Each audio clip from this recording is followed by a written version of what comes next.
want to apologize for springing a new show on y'all, but Euphoria is the shiz not E. We about to get into it. I know we on episode 7, but forgive a bitch. I just found out about it.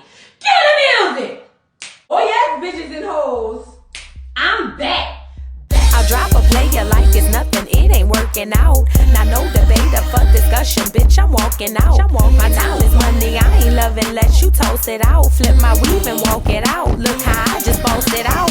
Now come on baby, why you bugging? We can't talk it out. I keeps it moving, I ain't tripping, lost another spouse. I'm just a boss, it's in my blood, no I won't scream or shout. Grabbing my keys. Cause oh yes, bitches and hoes, I'm back. Back with another video, and we're here with something new. It's called Euphoria. It's on HBO Max. Look, let me tell y'all something. I just found out about this show, I would say maybe about a month ago. I watched the very first episode and literally binge watched to be up to date. One of my faithful, great followers who I love so much, one of my subbies, sent me something saying, hey, I think you should review Euphoria. And here I am. Listen, just a quick backstory. This is about high school kids that's doing more than your grown-up adults doing. And listen, I ain't gonna lie now. I had to call my daughter and ask her, was they doing this type of stuff, or was this type of stuff going on when she was in high school? And she was like, yeah, it was. And I was floored. Now, you know, my daughter went to a white school and whatnot, so I feel like she might have a little experience, but girl, this show will really get you your life.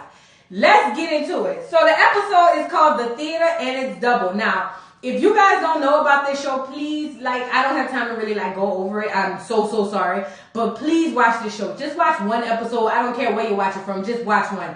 I guarantee you'll love it. But this episode is about Lexi. We're finally at Lexi's play. Lexi has been planning this play, has been rehearsing. Everybody knows everything about it. And now is the day we premiere the play. Now, this is the thing. I don't think they should call it a play. I think it should be called Tea Spillers.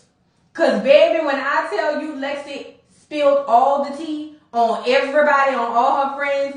Listen, Lexi is the friend that's very quiet. She's she doesn't really say much, but she witnesses a lot. Lexi and Rue, which is Zendaya's character, I'm sorry y'all, which is Zendaya's character, they are best friends. I believe they're able to connect on the fact that they both don't have their fathers. I think they kind of put that out there in the show. And I also think that although they're different and they kind of came out different as far as the way they view the world, I believe there's a lot in common there. I love their friendship. It's a bit toxic. Not really toxic. It's a bit enable-ish on Lexi's part, but I think everybody around Rue is an enabler, so I can't really put it on her. And plus, they were children. But I love it, and I'm here for it. And I love the fact that Rue was the person to be like, hey, I know you seem different, or you're this, that, and the third, but be who you are. You are going to put your stamp and your mark on this world because you are you for a reason. I love that Rue was able to, really encourage her to not be, sucked into all that stuff, because her sister Cassie, she's a bad bitch. Cassie is 36, 19 and whatever. But Cassie is the girl that's at school that all the boys really lust after, if it makes sense. Yeah, that's her sister. And she has a lot of competition when it comes to her sisters, even when it's not trying to be a competition. Let me tell you something. I grew up with my sister. Me and my sister shared a room until we moved out to be adults. Until she moved out before I did. She's 4 years older than me. But I'll say this, I always looked up to my sister. I always wanted to be like her, dress like her. If she didn't do makeup because we didn't do makeup a lot back then. But whatever she did, I just wanted to do it because if she did it, it was cool. And that's a competition among sisters that is real. And you know what I mean? I feel like Lexi was under that type of umbrella when it came to dealing with her sister. The mama, a damn alcoholic. The Paul that up and left, he on drugs somewhere, girl. They got the life of a all hood, low budget crack, black family. I ain't even gonna lie, but they just got a couple dollars. That's just my opinion. So anyway, the episode opens up, getting into it. Lexi is backstage taking a deep breath because it is showtime, baby. Let's go. And listen, when I tell you all the tea was spilled in this play, it was. So Lexi is backstage taking a deep breath because she already know shit about to go crazy.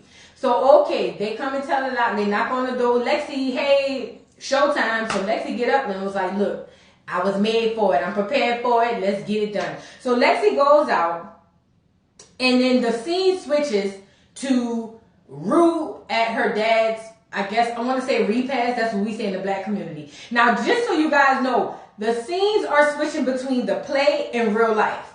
So, not really real life. Well, yeah, real life. The scenes are switching between the play and what actually happened in real life. So, you'll be, for instance, at Rue's dad's funeral. It started off with Rue really, dealing with a lot at her dad's funeral, but then it went into the play with her double. Everybody has a double. Lexi, Cassie, Maddie, Kat, Nate, everybody has a double. So the double is actually playing on stage what actually happened in real life. And this is where the tea comes. So we're in the real scene. Rue is at her dad's repast. Rue is not taking it well. It's her dad. She loved her dad. The girls are standing at the door trying to see if she's okay. Prior to that, you got Cassie and Lexi's mom asking her if she okay. And no, she's not okay. She just lost her husband. I hate when people... That's why, listen, I don't typically reach out to people when they're grieving through death and all that stuff. Not because I'm just cruel and cold-hearted. I just remember how it was when I lost my brother and my sister. I hated the question. My condolences. Are you okay? I hated it. I hated it. So I typically like to stay away until things kind of get, in a better space. But yeah, her mom is in there harassing her, asking her if she got life insurance and all that. Why? You gonna pay the bills? You gonna give up some of your wine and make sure the bills get paid around here? Get up out of my face. Anyway, so they're standing at the door. Lexi comes by and was like, what's wrong? They're like, she's not coming out. Lexi, of course, walks into the room, and Rue is in there snorting her dad's pills. Now, if you guys been watching the show, Rue had already said that she had been taking her dad's pills since before he even got super sick. She had been doing it. It wasn't necessarily because he was sick that she started doing drugs. She had been doing them. So Rue is in there snorting pills off a book. She hasn't chopped them up and snorted pills. Lexi goes in and asks her if she's okay and wants to read a poem to her. Rue looked like she about to pass out because she high in the cost of living. But Lexi go ahead and reads her a poem anyway. She basically starts off by saying, hey, look, grieving is a thing, and Rue responds and says, hospice told me this, that, and the third, and they kind of have a back and forth way with words with that. But I want to say Rue kind of like nodded out or whatever, but now it goes into the actual play. Rue is in the audience. Keep in mind, nobody at this play knows that the play is about them.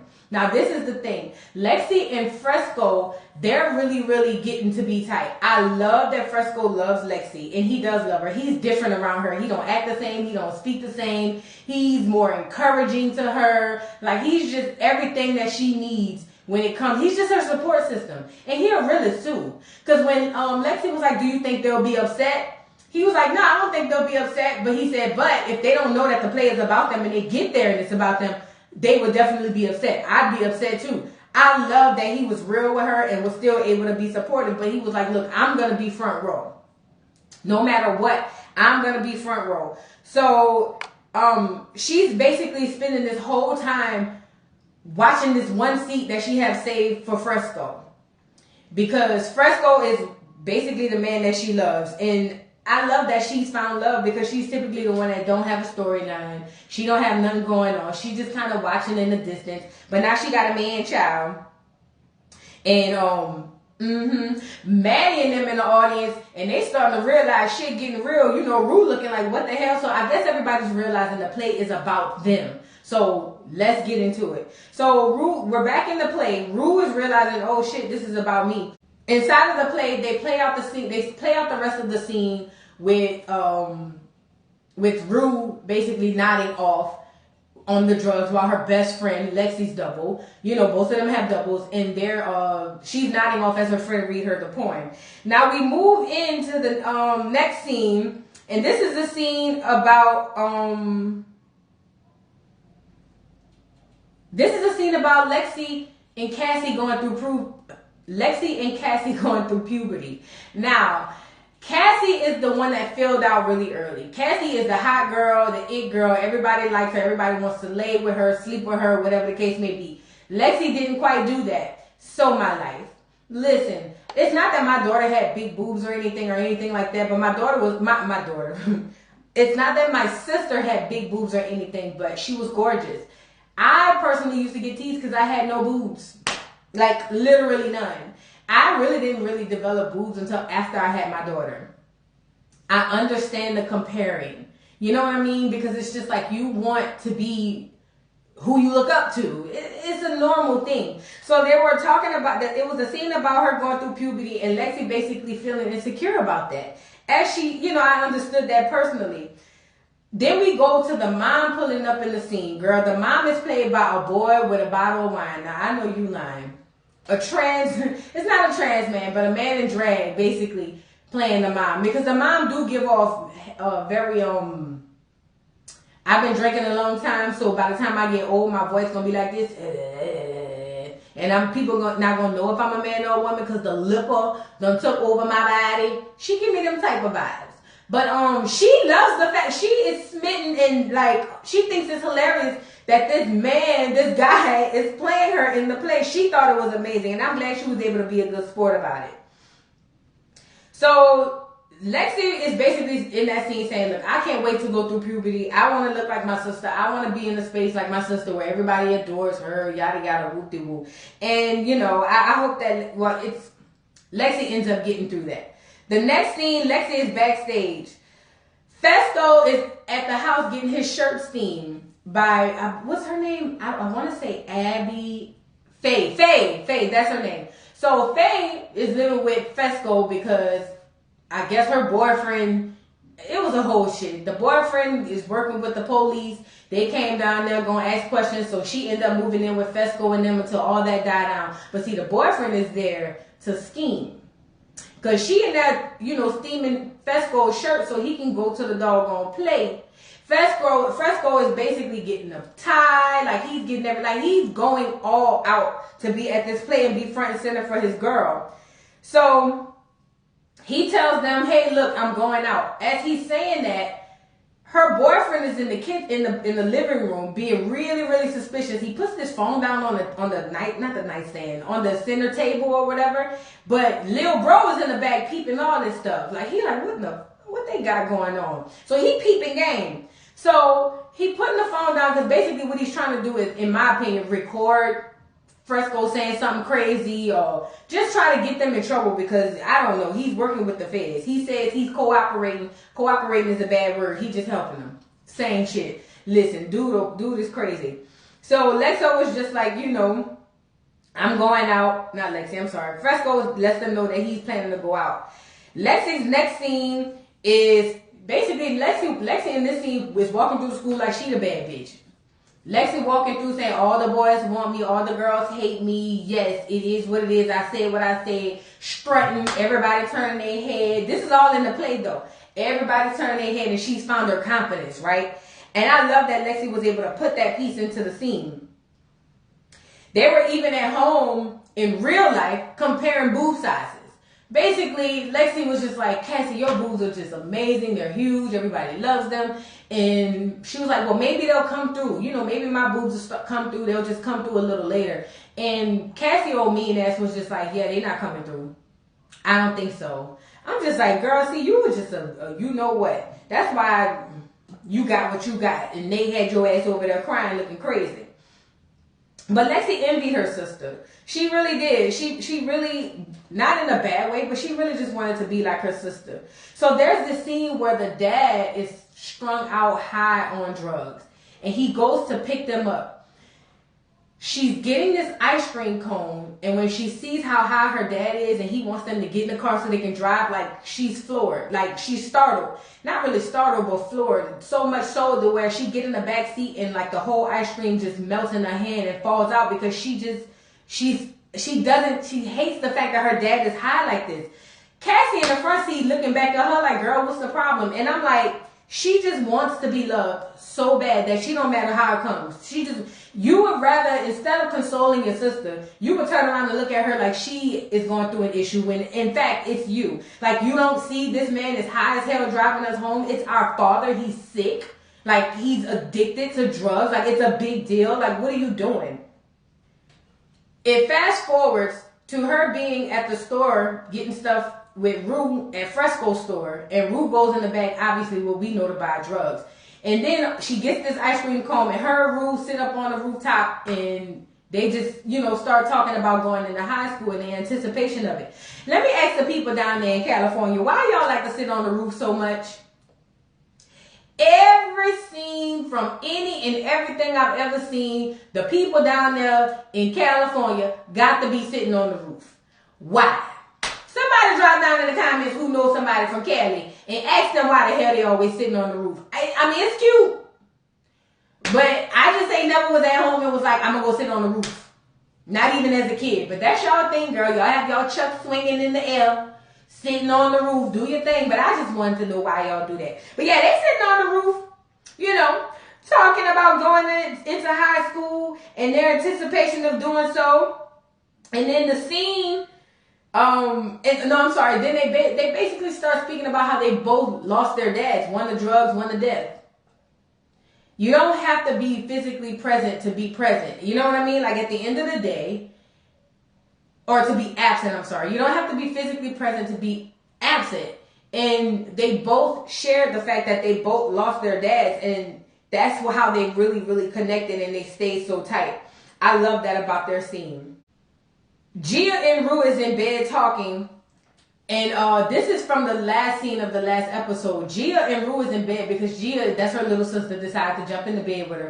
And she was just like, are you afraid that as time goes by, your memories, you'll lose, memories of dad, seeing that he's gone? And Rue was like, probably. I'll say this, as a person who's lost 2 siblings, I have not lost any memories. To be honest, I laugh about a lot of things that happened in the past, but I have not lost any memories. But, everybody is different, so I'm not going to say it's impossible, but I'll just say for me personally, I haven't. And Gia's a younger sister. She's going through a lot. We back, and this is the scene where Rue is giving her speech for her dad. And she's giving her speech for her dad, and then we move into the scene with Lexi and her whole family dancing. Now, it's Lexi reminiscing on her sister, her mom, and her dad actually having a good time and dancing. I thought that was really, really important and really nice that she, looked back on the great times. Because again, Gia is on one hand asking, since he's gone, do you forget stuff? Like, will we forget about him? And then you got Lexi, whose father is technically gone as well. Like, she can't get in touch with him. She can't touch him or reach him. And she's reminiscing on things that, brought her joy in the past, when her dad wasn't on drugs, when he was there, when he was present, like when he was actually a father. And I think that was a good scene to follow up with the Gia and Rue scene. There's a scene with Cassie. She literally is just like, I don't care what I want love. She's praising the idea of love. In my opinion, Cassie has an issue, some type of trauma, something happened. I don't know if it's the stuff with her dad. I want to go out on a limb and say he's a huge part of it. But whatever it is has Cassie so fixated on finding love that she doesn't care where or when it comes from. And she's just like gazing about wanting love. And this is happening in the play. And then you got Rue smoking weed.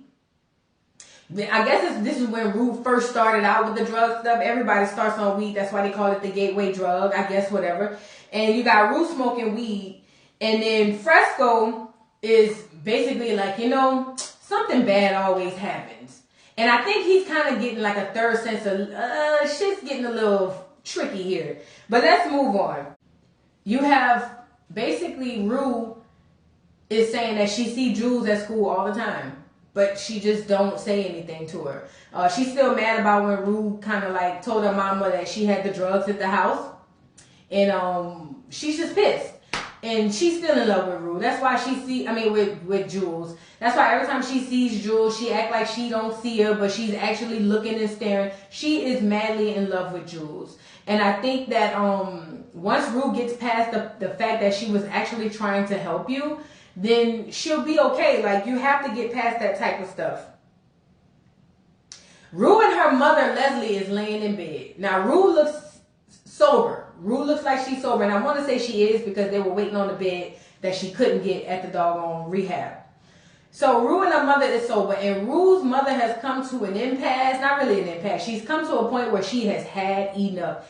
Every person, especially women, get to this. It doesn't matter if it's through a relationship, issues or whatever the case may be. Every woman gets to this. So, Leslie, which is Rue's mom, looks at Rue and was just like, you know what? I'm done. You can do as many drugs as you want. Have at it. Have a good time. If you want to kill yourself, I'm done trying to intervene with that. And so Rue was just like originally thinking like a crackhead. Oh, so you mean I can do any drug I want? The mom was like, you can do whatever it is you desire. I am completely washing my hands of it. I'm not going to stress myself out dealing with you. I have to worry about my other daughter. And Rue was like, oh, Gia's fine. Like, I don't understand the big deal. And she brings up the fact that Gia's up early in the morning before she can even wake her up for school. She's texting. Like, she smoked the weed and all that stuff. Like, your sister is going through a lot. And like she told her, if I have to pick a choice between losing both of my daughters or one, I'd definitely rather just lose one. And if I have to choose, I'm going to choose Gia. You have already created and carved your path as far as how you want to live with drugs. I am over it. This is such an important scene, especially with parents, because we love our children and we love them through everything, through thick, thin, bad, good, indifferent. It don't matter. But sometimes when it comes to addiction, you can love your children literally to death. I love that Leslie has finally stopped allowing Rue to just stress her the hell out. She's done. She's like, you know what? Have at it, Mom.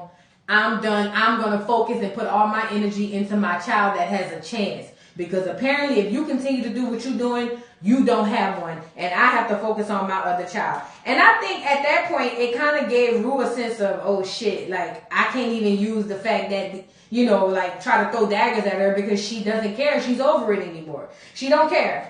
So I thought that was a great scene. We move on. Now it's Maddie and Cassie's scene. Maddie and Cassie are best friends. They have their scene on how they grew up together. They've been friends since then.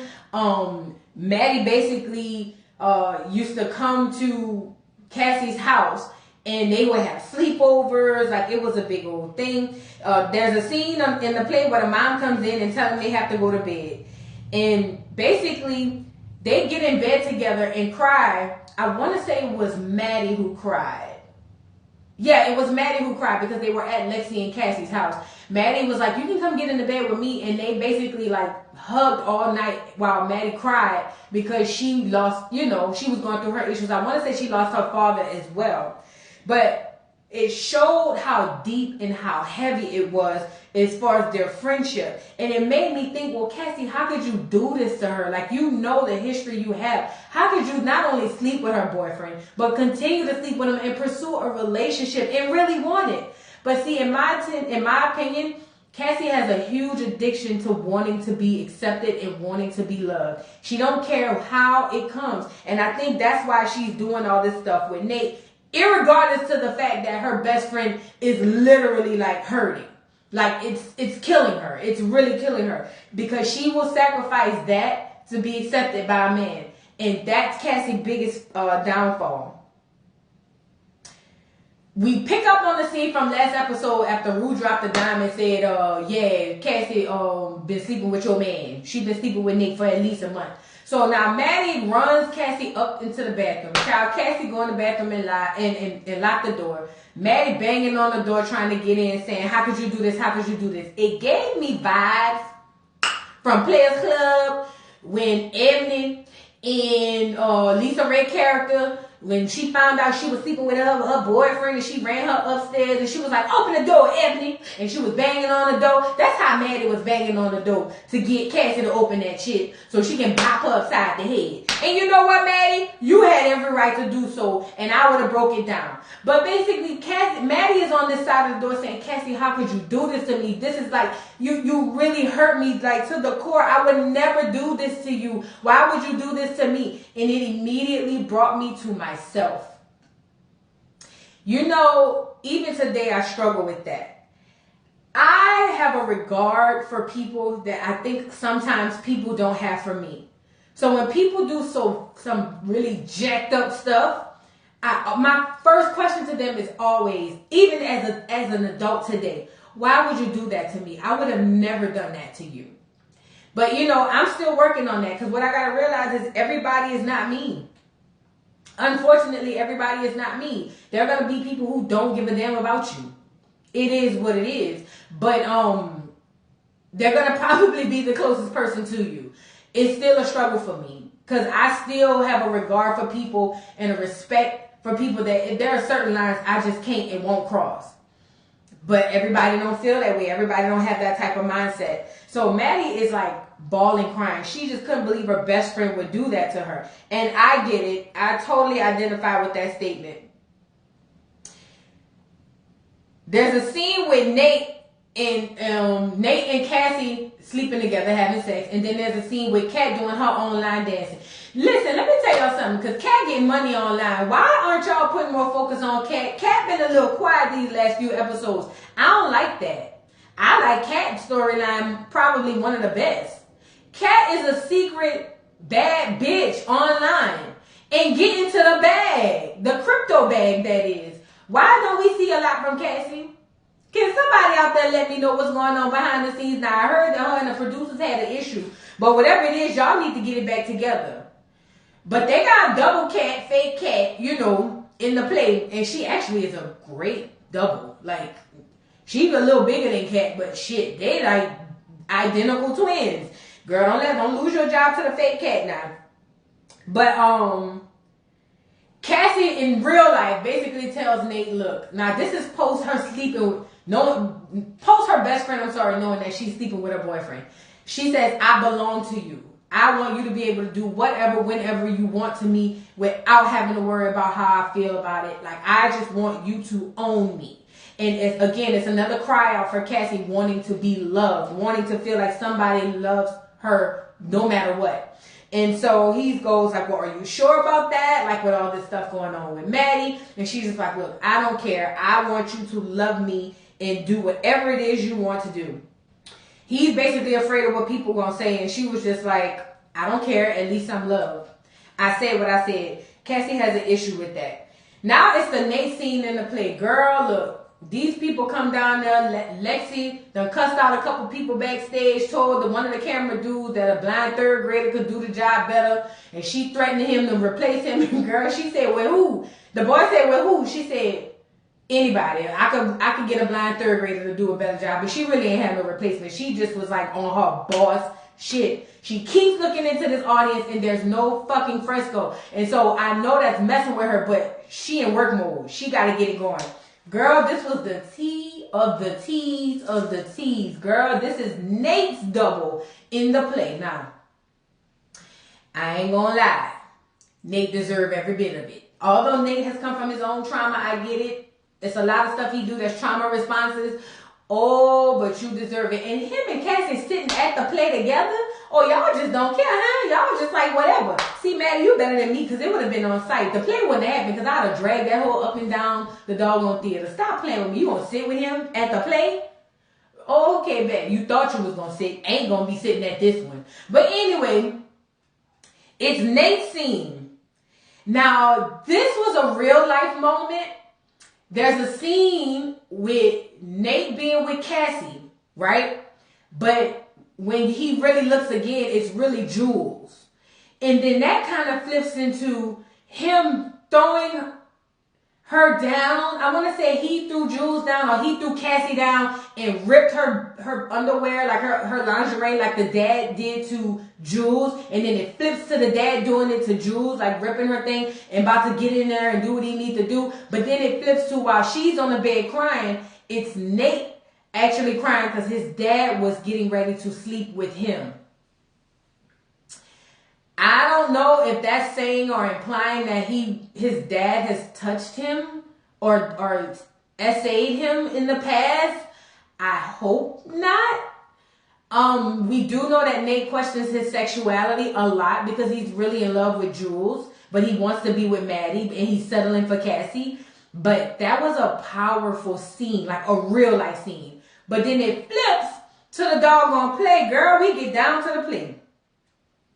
So basically, it's Nate and the football team, the double, obviously. And he's dropping Maddie off, and he was just like, you know what? Me and my boys, we're just going to have guy time. We're going to work out. She goes, okay. She goes away. All of a sudden, they break out into the, I want to be politically correct, into basically a gay scene where all of the men are gay. They are singing. What song are they singing? I can't remember what song they were singing, but they are singing. They are hunching each other and grinding and all this stuff. And Nathan is super uncomfortable. He's there to deal with it, but he's super uncomfortable. He's just looking like, what the hell is going on? See, everybody didn't know their own tea was getting spilled during this play. But this play spilled all the tea, not only to these people, but to the entire school. So, meanwhile, this is happening. Jules is destroying the tape, the DVD.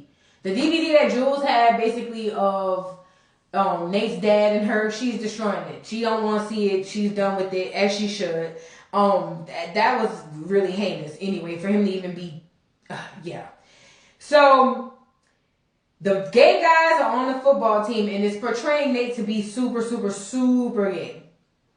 And all the boys on the team, they are just like singing, hunching, doing sexual gestures. And in my mind, I'm like, this is a high school play. The parents is in here? Is this held at the high school? Because who is allowing this type of stuff to happen? School not like it used to be. Girl, as far as drugs, all we did was smoke weed. These churn is doing real. They snorting, girls. Oh, that made my nose hurt just thinking about it, girl. Y'all, oh, Lord. And then y'all got this type of play. That's a mama in there. Girl, anyway, they doing every sexual gesture, homosexually that they could. And this is Nate, who's played by, his double is Kate's boyfriend, the one she dumped. And she a damn fool, because let me tell you something, baby. He rolled out that whole play. From the front to the back. Oh, boy, did his thing now. You got to give credit where it's due. But he's playing Nate. And they're singing this song, and it breaks out into this musical. All of them doing the sexual gestures. Nate is in the audience feeling hella uncomfortable. He's like, what the hell is going on? While this is happening, Lexi understands it. Well, she realizes there's still no Fresco. So Fresco comes out of the back, and his younger brother had been already sat down in front of old boy and was like, what the hell you got going on? So Fresco comes out of the back. He's got a bouquet of flowers for Lexi for being at her play. He looks amazing. And he was just like, yeah, I'm about to go. So, oh boy, and I can't remember his name, he was just like, oh, you're leaving? Like, why are you leaving? You know, because I guess he's trying to get him to talk online. But Lil Bro kind of gave Fresco this look like shit about to go down. Like, wherever you thought you was going, you ain't going, because it's really about to go down. This whole time, Lexi is texting him saying, hey, I'm saving a seat for you. Girl, all we know is the scene cut from there. We go back to the play. Nate is floored. Nate can't breathe. He just don't want to deal with it. He's about to lose it. He's trying to sit in his seat, but it's bothering him. It's killing him. Cassie go to touch him to ask him if he was okay. He told her don't touch him. Like, he jacked his arm away. He ain't want nothing to do with him. The audience is losing their mind. The audience is the audience is raving at this last scene. They thought this was the best scene of all the scenes, and it's portraying the popular jock dude and what the tea is on the streets. Girl, Nate cannot deal with it, and he ends up storming out. He storms out of the doggone auditorium. Cassie storms out behind him. Maddie is here for it and loving it. And so Cassie goes, look, I didn't know what was going to happen. I'm so sorry. He was like, how you did not know, and that's your sister? Cassie was like, I really didn't know. I promise you I didn't know. Baby, Nate told her, pack your bags, fat, because you're getting the hell up out of my house. Baby, sure did. Kicked her out and told her they are done. Now Cassie is sitting there looking like she about to turn into a serial killer. Listen, this show is amazing. Y'all drop down in the comments and let me know what y'all thought about this week's episode of Euphoria. It was amazing. I cannot see, number one, what happened to Fresco. I cannot see how the hell Cassie is going to deal with this because she was already trying to commit the S word using the doggone corkscrew. So I'm just interested to see where this is all going to go because now everybody in the school knows how you get down, Nate. Drop down in the comments and let me know what y'all think. Don't forget to like, subscribe, hit the notification bell, and I will see you hoes later.